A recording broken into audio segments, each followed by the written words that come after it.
Hello from Hong Kong and welcome to this week's market update.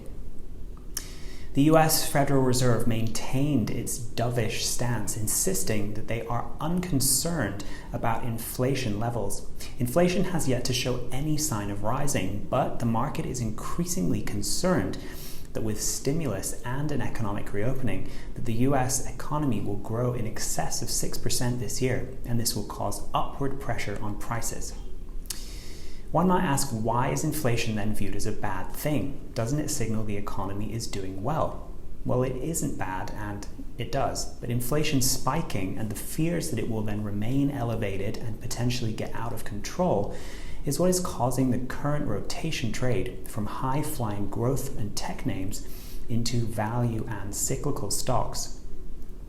But can value and cyclical names really offer earnings growth to the same degree as innovation and tech names?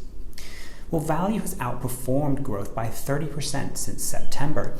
Currently, the market rotation is now pricing names such as Caterpillar and John Deere at the same forward earnings multiple as Google and Facebook. Whilst this narrative may make sense in the short term, if we zoom out and look at the market as long-term investors, quality and high-growth names have proven during COVID they can sustain and provide insurance during tough times. COVID is far from over, and the fear of many is that the value side of the market is getting a little overexcited. Oil prices fell sharply on Thursday as concern over disruption to vaccine rollouts in Europe and the slow pace of take-up in places like Hong Kong concerned markets.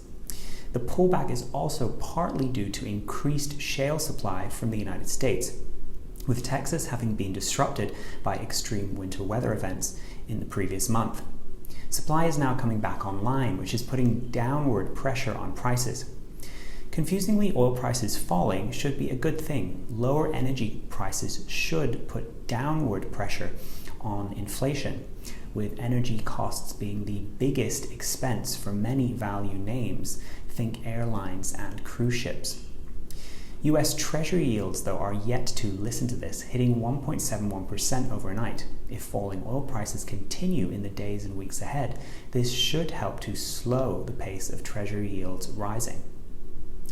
That's all for this week's market update. I'll see you all again next week.